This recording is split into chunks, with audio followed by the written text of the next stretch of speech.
السلام علیکم ورحمۃ اللہ وبرکاتہ۔ عبد الرحمن بن ابی بکر سے انہوں نے اپنے والد ابو بکر سے انہوں نے حضرت صلی اللہ علیہ وسلم سے روایت کی ہے، آپ صلی اللہ علیہ وسلم 10ویں ذی الحج کو مینا میں فرمایا، دیکھو زمانہ گھوم کر اسی حالت پر آ گیا جیسا اس دن تھا جس دن اللہ تعالیٰ نے آسمان زمین بنائے تھے۔ 12 مہینے کا ہوتا ہے برس۔ ان مہینوں میں 4 مہینے حرمت والے ہیں، 3 تو پے در پے ذی الحجہ محرم، اور 1 رجب جو جمادی الاخر اور شعبان کے بیچ میں ہوتا ہے۔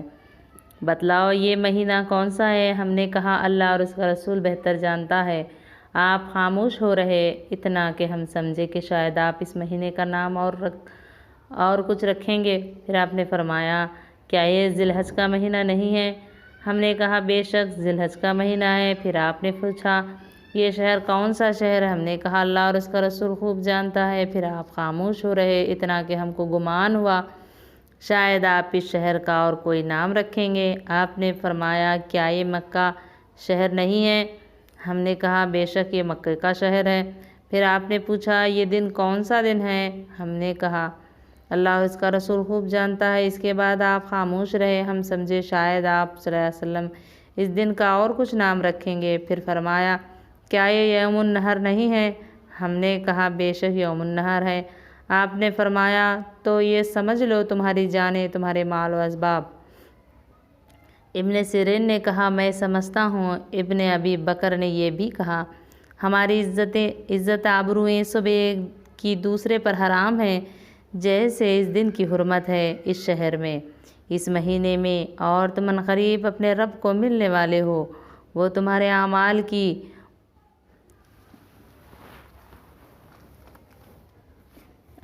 کو دیکھے گا۔ دیکھو سن رکھو، میرے بعد ایک دوسرے کی گردنیں مار کر آپس میں لڑ کر گمراہ نہ ہو جانا۔ دیکھو جو لوگ یہاں موجود ہیں وہ میری اس حدیث کی خبر ان لوگوں کو کر دیں جو یہاں موجود نہیں ہیں۔ کبھی ایسا ہوگا جس کی خبر پہنچائی جائے گی، وہ پہنچانے والے سے جس نے مجھ سے سنی ہے زیادہ اس کو یاد رکھے گا۔ ابن سیرین جب اس حدیث کو بیان کرتے تو کہتے، حضرت صلی اللہ علیہ وسلم نے سچ فرمایا۔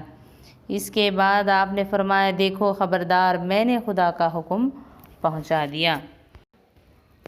زہروی نے کہا، مجھ سے ابو عبیدہ نے بیان کیا جو عبد الرحمن ابن ازہر کے غلام تھے، وہ عید الاضحیٰ کے دن حضرت عمر کے ساتھ موجود تھے۔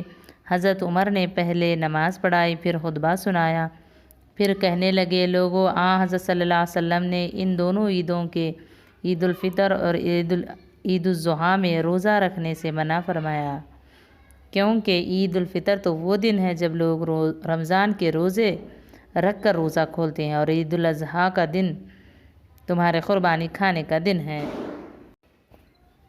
حضرت عائشہ رضی اللہ تعالیٰ کہتی ہیں، جب ہم مینا میں تھے تو گائے کا گوشت لایا گیا۔ میں نے پوچھا، یہ کہاں سے آیا ہے؟